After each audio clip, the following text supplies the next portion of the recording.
তোমরা তোমাদের রবকে ভয় করো। কোন রব? আল্লাযী খলাকাকুম মিন নাফসিন ওয়াহিদা, যিনি তোমাদেরকে একটি প্রাণ থেকে সৃষ্টি করেছেন। এটা হলো আদম আলাইহিস সালাম। ওনার পৃষ্ঠদেশ থেকে আল্লাহ আমাদের বের করেছেন। এরপরে আল্লাহ তাআলা বলেন, ওয়া খালাকা মিনহা যাওজাহা ওয়া বাসসা মিনহুমা রিজালান কাসীরান ওয়া নিসাআ। তার থেকে তিনি তার জোড়া সৃষ্টি করেছেন। এরপরে আল্লাহ বলতেছেন এই দুইজনের মাধ্যমে আল্লাহ তাআলা অনেক নারী পুরুষের বিস্তৃতি আল্লাহ ঘটিয়েছেন। তাহলে নারী আর পুরুষের পরিচয় আসলো কত পরে। তা বলতেছিলাম যে মৌলিকভাবে নারী পুরুষের মধ্যে তারতম্য নাই। সৃষ্টিগতভাবে আল্লাহ তাআলা গড়ন গঠনের দিক দিয়ে তারতম্য দিয়েছেন কিছু। স্বাভাবিকভাবে এটা আমরা বুঝি যে নারীদের গড়ন গঠন আর পুরুষের গড়ন গঠন আলাদা। শরীয়তের হুকুমগত দিক দিয়ে মৌলিকভাবে তারতম্য নাই, তবে একটা দুইটা বিষয় যা আছে এগুলো স্বাভাবিক। তবে ইসলাম বিদ্বেষীরা এই বিষয়টাও মেনে নিতে পারে না। এই জন্য দেখেন না, এরা গোটা দুনিয়াব্যাপী এই আইন চালু করার পক্ষে কথা বলে, জনমত গঠন করে যে পুরুষ চাইলে নারী হইতে পারবে, নারী ইচ্ছা করলে সার্জারি করে পুরুষ হইতে পারবে। নাউজুবিল্লাহ বলেন। যতই নিজের মধ্যে অস্ত্রোপচার আর অপারেশন করে নিজের পরিবর্তন দেখাক না কেন, সৃষ্টিগতভাবে সে যেটা, কিয়ামত পর্যন্ত তার পরিচয় ওইটাই হবে। ঠিক কিনা? যেমন শরীয়তে হুকুমগত দিক দিয়ে পার্থক্য কি ধরতে পারেন? যেমন 5 ওয়াক্ত নামাজ, এটা সবার জন্য। তবে একটা নারী যখন, মেয়ে যখন প্রাপ্তবয়স্কা হয়, ওই সময় থেকে নিয়ে 50-55 বছর পর্যন্ত তার যদি সুস্থতা থাকে, এই সময়গুলোতে প্রতি মাসে সে কিছু সময় অসুস্থ থাকে। গর্ভকালীন সময়টা আবার থাকে না। এই যে 3 থেকে 10 দিন যে তার অসুস্থতা, এই সময় আল্লাহ তাআলা তার জন্য নামাজ মাফ করে দিছে। কিন্তু একটা পুরুষ যদি অসুস্থ থাকে, এটা তার কাজা আদায় করতে হবে। পরে পড়তে পারে না অসুস্থতার কারণে, তাকে কাজা আদায় করতে হবে। নারীর জন্য এই সুযোগটা আল্লাহ দিছে। আরেকটা বিষয় যেটা নিয়ে ইসলাম বিদ্বেষীরা সবচাইতে বড় আঘাত আনে, আমাদের দেশেও সম্প্রতি সময়ে ভালো কাজ হইতেছে, অন্যান্য যাই ভালো দেখেন, কিন্তু পশ্চিমারা ওই যে একটা সময় সম অধিকারের কথা বলে গোটা বাংলাদেশের মধ্যে একটা সময় উলামায়ে কেরামের তত্ত্বাবধানে যে আন্দোলন হয়েছিল, তলে তলে নারী অধিকারের নাম দিয়ে আবারও এই সমাজে ইসলাম বিদ্বেষী কিছু কাজ প্রতিষ্ঠা করার এজেন্ডাও কিন্তু তারা চালিয়ে যাচ্ছে। পশ্চিমারা যদিও নারী প্রেসিডেন্ট পছন্দ করে না, কিন্তু অন্যান্য দেশে নারীরা প্রেসিডেন্ট হোক এটা খুব ভালো চায়। আমেরিকার ইতিহাসে আজ পর্যন্ত কেউ হইতে পারছে? নারী হইতে পারে নাই, কিন্তু ওরা চায় গোটা পৃথিবীর সব নারী প্রেসিডেন্ট, প্রধানমন্ত্রী হয়ে যাক। কেন? কেন হলো খেক শিয়াল। খেক শিয়াল কখনো চায় না যে মুরগি খোয়াড়ের মধ্যে থাক, খোপের মধ্যে থাক, বরং ওয়াজ করে বুঝায় যে তোরা স্বাধীন না, মোরগ যেমন গাছের উপরে থাকে, মুরগি তুইও থাকবি, অসুবিধা কোথায়? তা সম্মানিত উপস্থিতি, ইসলাম বিদ্বেষীরা ইসলামের ব্যাপারে যেই বিষয়গুলো নিয়ে বিষোদগার করে, এর মধ্যে একটা, তারা বলে ইসলাম নারীদেরকে ঠকাইছে। কেন? বলে পিতার বা ওয়ারিসি সম্পদ বন্টনের ক্ষেত্রে পুরুষরে 2 গুণ দিছে, নারীরে তার অর্ধেক দিছে। নাউজুবিল্লাহ বলেন। আরে যুক্তি কি বলে?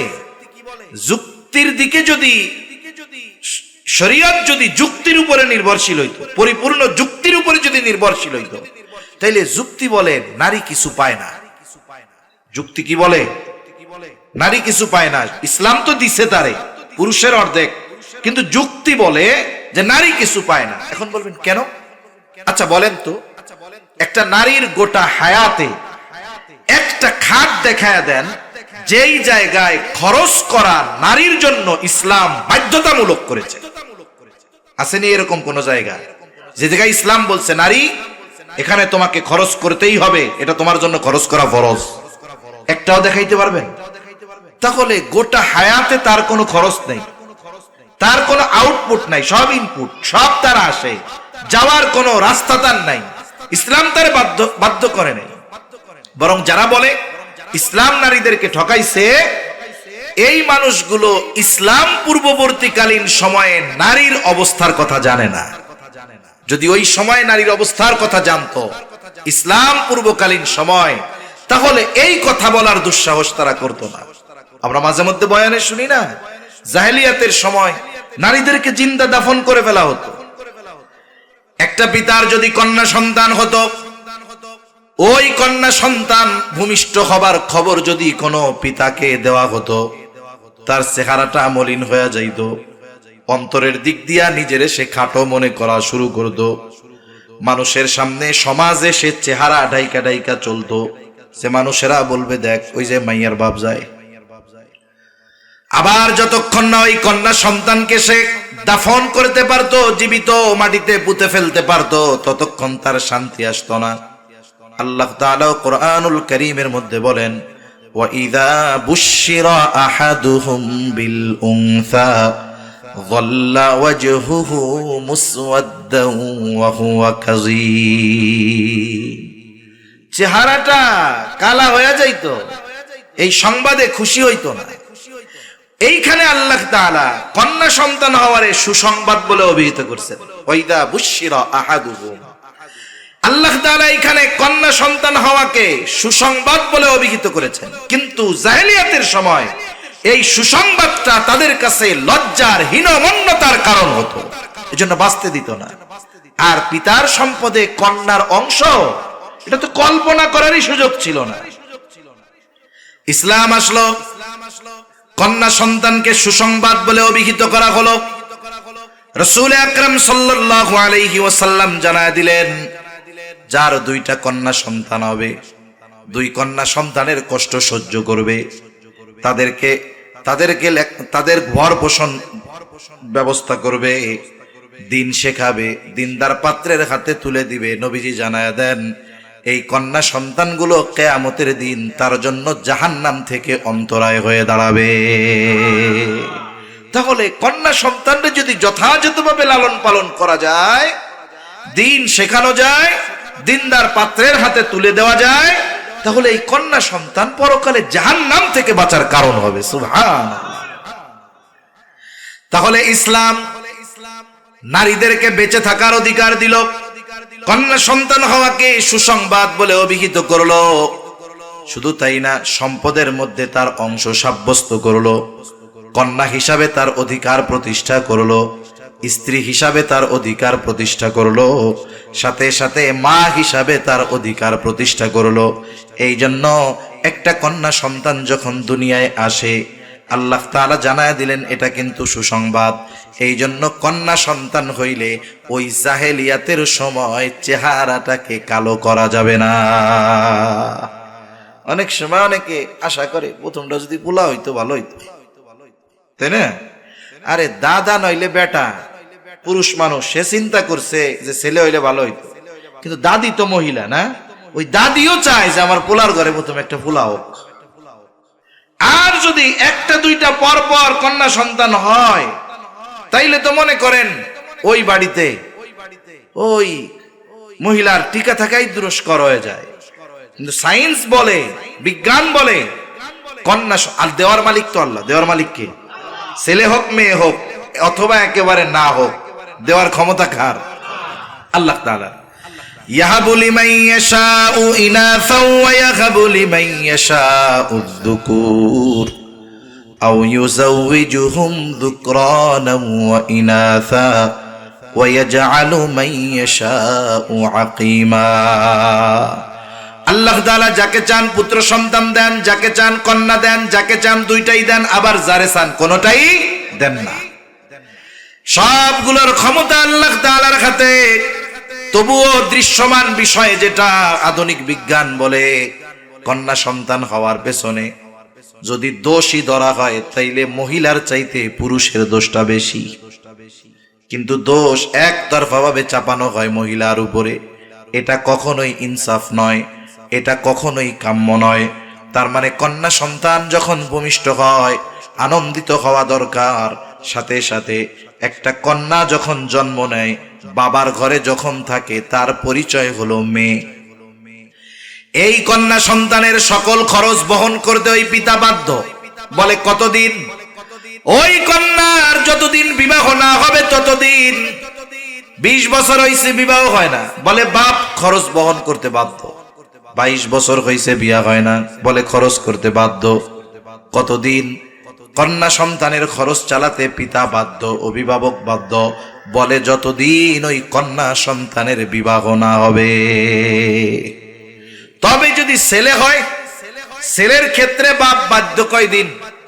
বলে ছেলে নাবালক থাকবে যতদিন। এখন বালক হয় কয় বছরে? 18 বছরের আগে বালক হয় না। এটা ভুল কথা। এটা কি কথা? ভুল কথা। এক জায়গায় লেখা দেখতেছি 18-র আগে সবাই শিশু। তার মানে 18 বছরের আগে আকাম কুকাম যা করুক এটা শিশু বলে চালায় দিবে। এ সুযোগ ইসলাম দেয় নাই। বালক হওয়ার সর্বশেষ সময়সীমা 15 বছর আরবি হিসাবে, মানে চন্দ্র হিসাবে।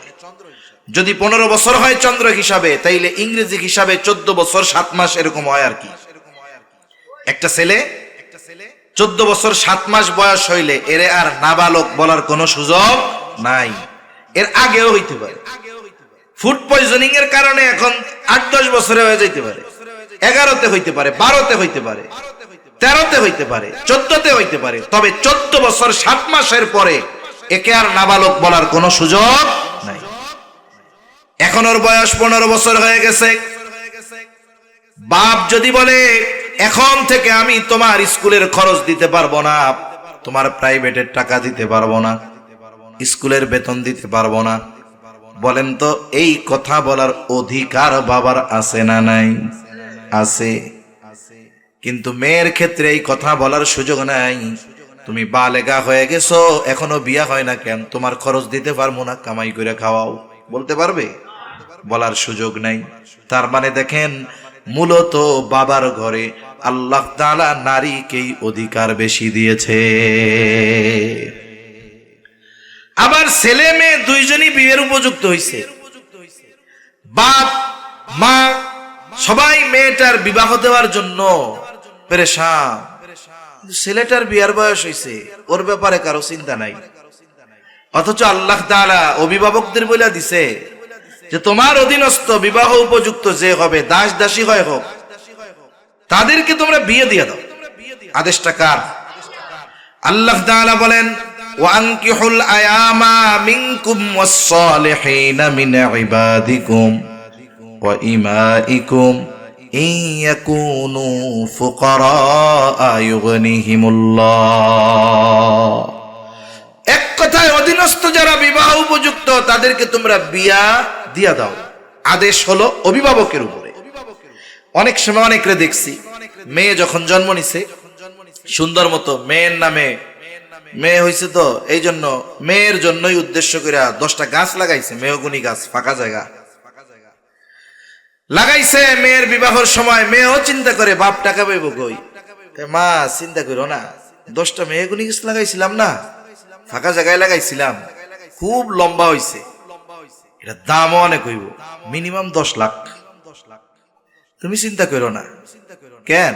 পোলারেও তো বিয়ার উপযুক্ত হইলে বিবাহ দেওয়ার দরকার ছিল। মাইয়া হইছে 10টা গাছ লাগাইছেন, পোলার লাগে 10টা লাগান নাই কেন? এবার যখন ছেলে বিবাহ উপযুক্ত হয়, বিবাহ করতে চাইলে বলে হ্যাঁ আগে ইনকাম করো, নিজের পায়ে খাড়াও। এইবার মনে করেন চাকরি বাকরি ব্যবসা বাণিজ্য ধরছে, এখনকার বিয়ে শাদী দিয়া দাও। 25 বছর খাওয়াইলাম, আমাকে 5 বছর খাওয়াই নাও, এরপরে অন্য বেটার মাইয়ারে এনে খাওয়াইও। আপনি কি করলেন? ওরে বিয়া দিতে দিতে ওর 30 বছর বার করে দিলেন। আগে নিজের পায়ে দাঁড়াও, এই করো সেই করো। এখন কি হইল? ও যখন বিবাহ উপযুক্ত হয়েছে, প্রাপ্তবয়স্ক হয়ে গেছে, এই সময় আপনি বিবাহ না দেওয়ার কারণে ও যদি কোনো পাপের সাথে জড়ায়া যায়, তাহলে ওই পাপের ভাগীদার হাজী সাহেব, তাহাজ্জুদ গুজার বাপ, নামাজের সিজদায় থাকা অবস্থায়ও ওর পাপের সমপরিমাণ, ওর গোনার সমপরিমাণ গোনা ওই বাবার আমলনামায় যোগ হয়ে যাবে। এজন্য সিস্টেম আগের থেকে করেন। ছেলের জন্য 10টা গাছ লাগাবেন, বিবাহ উপযুক্ত হইলে বলবেন যে তোমরা বিবাহ উপযুক্ত হইলে বিবাহ দেওয়ার দায়িত্ব আমার ছিল, এই যে নাও 10 লাখ। তুমি এটা দিয়ে কি করবা করো, বিবাহ শাদী করো। এখন আমার দায়িত্ব, কারণ বিবাহ না দিলে তুমি গুনাহ করবা, পাপ করবা, আর সেটার ভাগীদার আমি হমু, এটা হবে না। কিন্তু বিষয়টা হলো কি, কন্যার ক্ষেত্রে বাবা বিবাহ দেওয়ার জন্য প্রস্তুত নিজ খরচে, আর ছেলেরটা নিজে উপার্জন কইরা, তাও কত ঘষা মাজা তেল মাইরা এরপরে বিয়া করা লাগে। এই যেই তো ঠকায়া দিলেন ছেলেদেরকে বাবারা, এখানেই তো আমার ছেলেদের উপরে জুলুম হয়ে গেল। যাই হোক, এরপরে বিবাহ হবে। যেই ছেলেটা পছন্দ হয়, বলে ছেলে শুধু পছন্দ হলে হবে না, বিবাহ করার সময় তাকে মোহর দেওয়া লাগবে, ওই মেয়েকে মোহরানা দিয়ে বিয়ে করা লাগবে। এরপরে শুধু মোহরানা দিলে হবে না, বরং ওই মেয়েটার মৌলিক যত চাহিদা আছে সবগুলো পূরণ করার জিম্মাদারি তার নিতে হবে। ছেলে যদি কয় বিয়ে করতে রাজি, মোহরানাও দিতে পারবো না, খাদ্য বস্ত্র চিকিৎসা বাসস্থান কিছু দিতে পারবো না, সব শ্বশুর আপনি দিবেন। এইবার ওরে বাঁশ একটা নিয়ে পিটায় কবে তোমারে বিয়ে করতে আইছে, বিয়ে করতে কইছে কেডা, ভাগ, ঠিক কিনা কন? তার মানে বাবার ঘরে যতদিন খরচ চালাইলো বাবা, স্বামীর ঘরে গেল, এবার স্বামী তার খরচ চালাতে বাধ্য। এরপরে আল্লাহ সন্তান সন্ততি দিছে, স্বামী মারা গেছে, আল্লাহ তাআলা স্পেশাল ভাবে আয়াত নাজিল করে সন্তানদেরকে মায়ের সাথে সদাচরণ করা, তাকে সর্বোচ্চ সন্তুষ্ট করার নির্দেশ আল্লাহ তাআলা দিয়ে দিছে। তাহলে একটা নারীর গোটা হায়াতে মৌলিকভাবে কোনো খরচ আছে? নাই। এরপরেও ইসলাম তাকে দিছে কতটুক, বলে পুরুষের অর্ধেক দিছে, কিন্তু তার খরচ নাই। কিন্তু একটা পুরুষের গোটা হায়াতে খরচের কোনো শেষ নাই। এই বিষয়টা নিয়ে ইসলাম বিদ্বেষীরা লাফায়, বলে ইসলাম নারীদের ঠকাইছে, নাউজুবিল্লাহ। কিন্তু একটু খেয়াল করলে বোঝা যায় বাস্তবে ইসলাম নারীদের ঠকায় নাই, বরং তাদের আরো জিতায় দিছে, ঠিক কিনা বলেন? কিন্তু ইবাদতের প্রতিদান দেওয়ার ক্ষেত্রে আল্লাহ তাআলা এই ধরনের কোন তারতম্য রাখেন নাই। আল্লাহ তাআলা বলেন, মান আমিলা সালিহাম মিন যাকারিন আও উনসা ওয়া হুয়া মুমিন। মান আমিলা সালিহাম মিন যাকারিন আও উনসা, যে নারী অথবা পুরুষ আমলে সালেহ করে, ওয়া হুয়া মুমিন, আর সে মুমিন। তার মানে মুমিন নারী অথবা পুরুষ যদি আমলে সালেহ করে, ঈমান আছে, আমলে সালেহ করে, আল্লাহ তাআলা ওই ইমানদার সৎ কর্ম করনেওয়ালা ওয়ালি নারী আর পুরুষের জন্য দুই ধরনের পুরস্কারের ঘোষণা দিয়েছে। কয় ধরনের? দুই ধরনের। তাহলে এক নম্বর শর্ত তো ঈমান, সাথে সাথে আমলে সালেহের কথা আল্লাহ তাআলা বলছেন। আমি ঈমান সম্পৃক্ত কথা না, আমল সম্পৃক্ত কিছু কথা বলি। এখন আমলে সালেহ কেমনে হবে? ওই আমলটাই মূলত আমলে সালেহ, যেই আমল আল্লাহর কাছে কবুল হওয়ার যোগ্যতা রাখে। একটা হলো পেশ করার যোগ্যতা, আর একটা হলো কবুল হওয়ার যোগ্যতা। পরীক্ষার খাতা সবারটাই জমা নেওয়া হবে, কিন্তু সবাই পাস করবে না। পাস করবে কে? বলে যে পাস করার মতো মার্কের অ্যানসার যে দিয়েছে সে পাস করবে, ঠিক কিনা বলেন? তাহলে এক নাম্বার শর্ত তো ঈমান আছে। এর পরবর্তীতে কোন আমলগুলা করলে, কোন শর্তগুলা মানলে আমার আপনার আমল আল্লাহর কাছে কবুল হয়ে যাবে? বুজুর্গানে দিন গুরুত্বপূর্ণ কয়েকটা শর্তের কথা বলেন। এক নাম্বার যেই শর্ত, যে কোনো আমল, এটা ছোট হোক চাই বড় হোক, ওই আমলটা দুনিয়ার মানুষকে দেখানোর জন্য নয়, দুনিয়ার মানুষের বাহবা পাওয়ার জন্য নয়, বরং ওই আমলটা একমাত্র যার সন্তুষ্টির জন্য করতে হবে তিনি কে? আমল যেটা হোক, কাজটা আল্লাহর খুশির জন্য করতে হবে। তাইলে এই আমল ছোট হলেও আল্লাহর কাছে কবুল হবে। আর আমল বড় কিন্তু আল্লাহর জন্য নয়, বলে এটা যত বড় হোক এটা দিয়ে আল্লাহর কাছ থেকে ছাড় পাওয়া যাবে না। প্রসিদ্ধ হাদিস আছে আবু হুরায়রা রাদিয়াল্লাহু তাআলা আনহু থেকে বর্ণিত, একজন যুদ্ধের ময়দানে, জিহাদের ময়দানে শহীদ হয়ে গেছে, রক্তাক্ত অবস্থায় আল্লাহর সামনে উঠবে। আল্লাহ তাআলা জিজ্ঞাসা করবে এই অবস্থা কেন? লোকটা বলবে কাফেরদের বিরুদ্ধে জিহাদ করে আমার জীবন দিয়ে দিয়েছি। আল্লাহ তাআলা জিজ্ঞাসা করবে বান্দা কেন জিহাদ করেছো? লোকটা বলবে আল্লাহ আপনার সন্তুষ্টির জন্য জিহাদ করেছি। আল্লাহ তাআলা বান্দার অন্তরের খবর জানে। আল্লাহ তাআলা বলবে, না বান্দা, না না, তুমি আমার সন্তুষ্টির জন্য জিহাদ করো নাই, তুমি জিহাদ করেছো যাতে করে দুনিয়ার মানুষ তোমার বীরত্বের প্রশংসা করে। যে উদ্দেশ্যে জিহাদ করেছো দুনিয়ায় তুমি তা পেয়ে গেছো। আজকে আমি আল্লাহর তরফ থেকে তোমার জন্য কিছু নাই, তুমি চলে যাও, তোমার ঠিকানা হলো জাহান্নাম। ওই রকম দানশীল, দান কইরাও জাহান্নামে যাওয়া লাগবে। কেন? বলে আল্লাহর জন্য করে নাই। ইলম অর্জন করে জাহান্নামে যাওয়া লাগবে। কেন? বলে আল্লাহর জন্য করে নাই। এই জন্য যে কোনো আমল আল্লাহ তাআলার কাছে কবুল হওয়ার অন্যতম শর্ত হলো ইবাদতটা একমাত্র আল্লাহর জন্য হতে হবে, খালেস ভাবে আল্লাহর জন্য করতে হবে। এজন্য নবীজি সাল্লাল্লাহু আলাইহি ওয়াসাল্লাম বলেন, আখলিস দীনাকা ইয়াকফিকাল আমালুল কলিল। তোমার ঈমান খাঁটি করো, অল্প আমল নাজাতের জন্য যথেষ্ট হয়ে যাবে। আমার ঈমান খাঁটি, আমার নিয়ত খাঁটি, আমার ইখলাস যদি ঠিক থাকে, আমল অল্প হলেও কবুল করবে কে? 2 নাম্বার বলে আমলটা নিজস্ব পদ্ধতিতে করলে হবে না, আমল করতে হবে নবীজির দেখানো পদ্ধতিতে।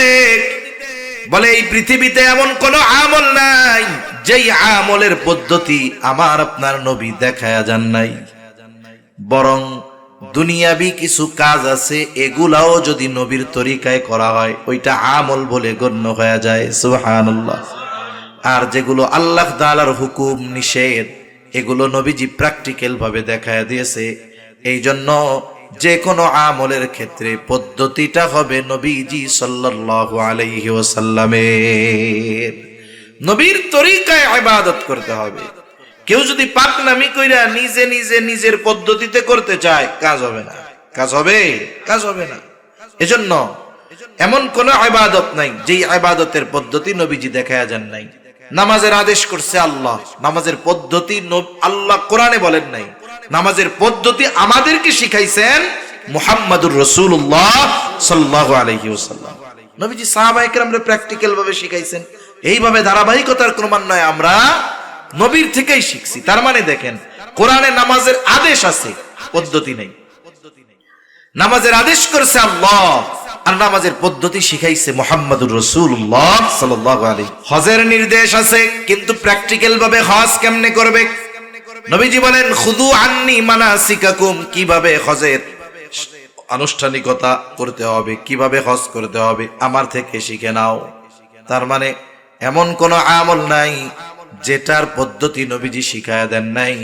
বরং দুনিয়াবি কর্মগুলাও যদি নবীর তরিকায় করা হয়, ওই দুনিয়াবি কাজগুলাও ইবাদত বলে গণ্য হয়ে যায়। এই বাথরুমে যাওয়া, কেউ যদি দৈনিক 6 বার বাথরুমে যায়, আর কেউ যদি 6 মাসে একবারও না যায়, কিয়ামতে কি আল্লাহ জিজ্ঞেস করবে, যাই এত কষ্ট করে সুন্দর করে বাথরুম বানাইলি, 6 মাসে একবারও পায়খানা করলি না কেন? জিজ্ঞাসা করবে নাকি? অথচ দেখুন, বাথরুমে যাওয়ার কিছু সুন্নাত আছে। প্রথম মাথাটা ঢাকতে হবে, টুপি দিয়া হোক, গামছা দিয়া হোক, কাপড় দিয়া হোক, ঢাকতে হবে। মোটা মোটা সুন্নাত গুলাই কই। এরপরে বাথরুমে ঢোকার আগে দোয়া পড়তে হবে। অনেকে জানে না, পায়খানার মধ্যে ঢুকে দরজা লাগায় আর দোয়া পড়ে, এ কাম করা যাবে না। আগে দোয়া পড়তে হবে। এরপরে ঢুকবে কেমনে? বাম পা দিয়া। এরপরে জরুরত ছাড়বে, ঢিলা কুলুক টিস্যু যেটা হোক ব্যবহার করবে, পানি দিয়ে পরিচ্ছন্ন হবে।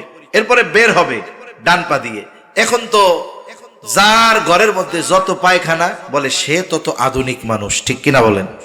আগে পায়খানা থাকতো বাড়ির থেকে আধা মাইল দূরে বাঁশবাগানের পরে। আর এখন আপনার ঘরে আপনি যদি প্রতি রুমে এক একটা বাথরুম দেন, আপনারা বলবো আপনি খুব স্মার্ট, আপনার সব রুমে পায়খানা আছে। আবার যদি রান্নাঘরের কোনা কাঞ্চি দিয়ে আর একটা দেন, আপনি তো আরো ওভার স্মার্ট, কাজের লোকের লেগেও পায়খানা রাখছেন। তার মানে এখনের আধুনিকতা কি হয়েছে? বলে ওই আধা মাইল দূরের পায়খানা ঘরের মধ্যে নিয়ে আসছে, উপায়ও নাই। এখন বাথরুমের মধ্যে যদি ওযুর ব্যবস্থা থাকে, আবার এই বিষয়টা আমরা খেয়াল রাখবো। অনেকে বাথরুমের মধ্যে ওযু করতে গিয়ে দোয়া পড়ে। উলামায়ে কেরাম জানায়া দিচ্ছেন, এক্ষেত্রে বাথরুমটা ওযুর জায়গা থেকে একটু উঁচা করে বানাইতে হবে। দুইটার মধ্যে কি হবে? একটু উঁচা নিচা থাকবে। অনেকের আছে সমান, বাথরুম পুরাটাই সমান, কমোড বসানো সমান, প্যান বসানো সমান, একটু উঁচা নাই, একটু উঁচু নিচু করে দিবেন। বাথরুমের জায়গাটা উঁচু করে দিলেন, অজুর জায়গাটা একটু নিচু করে দিলেন, কয়েক ইঞ্চি নিচু করে দিলে ওইখানে দোয়া পড়লে অসুবিধা নাই। তাহলে দুইটার মধ্যে একটা সেপারেট পার্থক্য হলো। কিন্তু উচিত যদি এইভাবে করা সম্ভব যে অজুর জায়গা আলাদা, দেয়াল দিয়ে বাথরুম করার জায়গা আলাদা, তাহলে তো দুইটা রুমই আলাদা হয়ে গেল, আর সমস্যা থাকলো না। এই যে বাথরুম থেকে বাইর হইল, ভিতরে যদি অজুর ব্যবস্থা থাকে অজু করলো, ডাইন পা দিয়ে বাইর হইল, দোয়া পড়লো, এই জায়গায় কতগুলো সুন্নাহর উপরে আমল হয়ে গেল। আবার এই বাথরুম কেন করছে? বলে ফজরের সময় উঠছে, আজান দিছে, এখন চিন্তা করতেছে যে বাথরুমটা যদি একটু কইরাই যাই তাইলে নামাজটা ইতমিনানের সাথে পড়া যাবে। নাইলে যদি বাথরুমে নামাজের মধ্যে চাপ দেয়, নামাজের মধ্যে যদি বাথরুম চাপ দেয়, তাইলে ইমাম সাহেব যদি সূরা কাউসারও পড়ে, এটা সূরা বাকারার মতো লম্বা মনে হবে, কারণ তখন তার তো চাপ অন্য। এই চাপ যেন ওই সময় না আসে, এই জন্য এখনই বাথরুমটা করি। তার নিয়তটা কি করছে, কোন নিয়তে, আর পদ্ধতিটা করছে কি? বলে এই যে কাজটা সারলো, এটাও তার আমল নামায় ইবাদত বলে যোগ হয়ে গেল। সুবহানাল্লাহ। হাঁটার সময় ডান দিক দিয়ে হাঁটতেছে, নিচের দিকে তাকায় হাঁটতেছে, সমান জায়গায় পড়ে লা ইলাহা ইল্লাল্লাহ। আমার নবী ডান দিক দিয়ে হাঁটছে, রাস্তা নিচের দিকে তাকায় হাঁটছে, আমিও এই জন্য চলতেছি, হাঁটতেছি। হাঁটা তো লাগেই, খালি নিয়ত এইটা যে নবীর তরিকায় হাঁটতেছি, নবী ডান পাশ দিয়ে হাঁটতে বলছে, বলে ওটাও ইবাদত। সুবহানাল্লাহ বলেন। রাত্রে বিছানা ঝাড়ু দিয়ে আমরা ঘুমাই, বাতি নিবাইয়া ঘুমাই, ঘুমাই না? হাদিসের মধ্যে আসছে, নবীজি বলছে রাতে ঘুমানোর সময় বাতি বন্ধ করে ঘুমাইবা। এখন তো কারেন্টের বাতি, ওই সময় তো তেলের বাতি ছিল। ক্ষতি কি হইতে পারতো? বলে যদি তেলের বাতিটা পড়া যায়, তেল ছড়ায়া যাবে, ইঁদুর টিদুর এসে যদি ফালায়া দেয়, এতে কি হবে? এক নাম্বার তো অপচয় হবে, দুই নাম্বার যদি কোনো জায়গায় আগুন লেগে যায়, ঘরটার পুড়ে ছাই হয়ে যাবে। অনেক জায়গায় মশার কয়েল থেকে আগুন লেগে সব শেষ হয়ে যায়। এখন মনে করেন ঘরে আগুন লাগার সম্ভাবনা নাই, কিন্তু লাইটটা জ্বলতেছে, এটা তো অপচয়। সুইচটা তো বন্ধ শোয়ার আগে করবই, শুধু নিয়তটা করব যে নবীজি বলছে বাতি বন্ধ করে ঘুমাইবা, বিসমিল্লাহ দিলাম বন্ধ করে, এই লাইট নিবাইলাম, বলে এটাও আমার ইবাদত হয়ে গেল। সুবহানাল্লাহ। বিছানা তো ঝাড়ু দিয়াই ঘুমাই। বিছানা ঝাড়ু দেওয়ার গুরুত্ব কত দিয়েছে নবীজি সাল্লাল্লাহু আলাইহি ওয়াসাল্লাম। বলে কমপক্ষে কিছু নাই, লুঙ্গি দিয়া হইলেও বিছানাটা ঝাড়ু দিবা। এর মানে যে ঝাড়ু টাড়ু সব আছে, লুঙ্গি দিয়া দিবেন এমন না, মানে গুরুত্ব বোঝানোর জন্য বলছে। ঝাড়ু দেওয়ার কিছু নাই, লুঙ্গি দিয়া হইলেও ঝাড়া দিয়া এরপরে ঘুমাও। পোকামাকড় থাকতে পারে, বিষাক্ত কিছু থাকতে পারে। এখন ঝাড়ু তো দেওয়া হয়, বাসায় যায় বলবেন বিছানাটা তো রাতে ঝাড়ু দাও, কিন্তু এই নিয়তে দিবা নবীজি বলছে বিছানা ঝাড়ু দিয়া ঘুমাইবা, বিসমিল্লাহ কয়ে ঝাড়ু দিল, এই বিছানা ঝাড়ু দিল, এটাও ইবাদত হয়ে গেল। সুবহানাল্লাহ বলেন। এজন্য সুন্নাত হলো এমন এক জিনিস, এটা যার সাথে লাগানো হয় ওইটারই দাম বেড়ে যায়। 3 নাম্বার বলে ইবাদত কবুলের জন্য অন্যতম শর্ত, যেই ইবাদত করবে সেই ইবাদতের মাসলা মাসাইল গুলো জানা দরকার।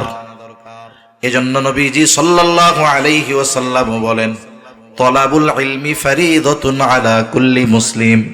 দ্বীনি ইলম শিক্ষা করা প্রত্যেক মুসলমান নরনারীর উপরে ফরজ। জুয়ানের উপরে যেমন ফরজ, বুড়ার উপরেও ফরজ যদি না শিখা থাকে। এখন কথা হইল শিখবেন কোথায়?